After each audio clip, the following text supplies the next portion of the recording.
Aman has come to the market with rupees 100. If he buys 5 kg of cabbage and 4 kg of potato, he will have rupees 20 left. Equations बनानी होंगी. Let's quickly make it.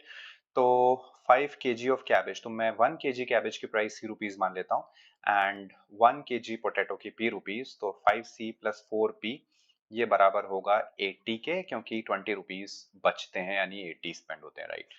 It says that, or else if he buys 4 kg of cabbage यानी 4C and 5 kg of onion, तो onion की price हम 1 kg की rupees मान लेते हैं, सो दिस बिकम्स 5A और ये बराबर होगा 7 रुपीज लेफ्ट है यानी 93 रुपीज आपके स्पेंड हो जाते हैं, राइट. तो नाउ अगर हम एक और चीज देखें, the price per kg of cabbage, onion and potato are positive integers. Nice. तो यानी हम ये कह सकते हैं कि जो हमारा ए, सी और पी होगा ये बिलोंग करेगा जेड पॉजिटिव से, पॉजिटिव इंटीजर वैल्यू होगी, राइट. जीरो भी नहीं ले सकते हैं, नेगेटिव भी नहीं ले सकते हैं. And then it says that Aman decides to buy only onion in whatever maximum quantity. तो quantity को अगर maximize करना है तो इसकी price को minimum करना होगा. With the money he has to come to the market with, यानी 100 rupees, how much money will he be left after the purchase? Nice.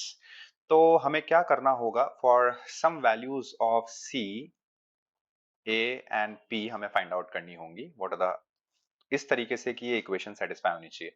And क्योंकि आपको अनियन की क्वांटिटी को मैक्सिमाइज करना है तो उसकी प्राइस को मिनिमम करना होगा. तो अगर हम यहां से देखते हैं तो दिस बिकम्स 93 माइनस का 4C अपॉन 5 और इसको इंटीजर बनाना है तो यानी जो भी हमारा न्यूमरेटर होना चाहिए वो 5 का मल्टीपल होना चाहिए, तभी ए की वैल्यू इंटीजर आएगी. तो now you start putting the values.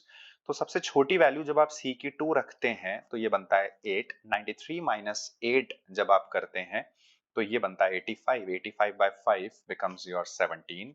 But जब ये वैल्यूज आप फर्स्ट इक्वेशन में रखते हैं तो यहाँ से p की वैल्यू इंटीजर नहीं आती है, तो this case is getting eliminated. Next is 7. तो जब आप 7 रखेंगे अगेन इट विल बिकम 28. तो आपका जॉब ये है इस तरीके से बनाना कि जो भी 4C की वैल्यू आए उसकी यूनिट डिजिट 8 होनी चाहिए, right. So this will be 7. So 28, 93 minus 28 जब आप करेंगे और ये बनेगा 65 by 5 will be your 13. Again जब ये वैल्यू आप फर्स्ट इक्वेशन में रखते हैं तो it will also not satisfy. But then when you go for the third case तो आप देखोगे एक पैटर्न है यहाँ पे 2 plus 5 7, तो next should be 12, next should be again 17, right.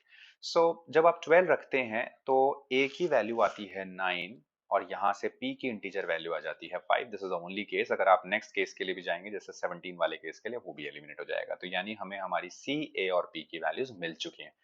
Now हमारा जॉब था कि अनियन की क्वांटिटी को मैक्सिमाइज करना. तो 1 kg की प्राइस 9 रुपीज है, you have 100 rupees divide by 9, तो यहां से आपका रिमाइंडर आता है 1, यानी 1 रुपए आपके पास बचेंगे. Correct answer is C option.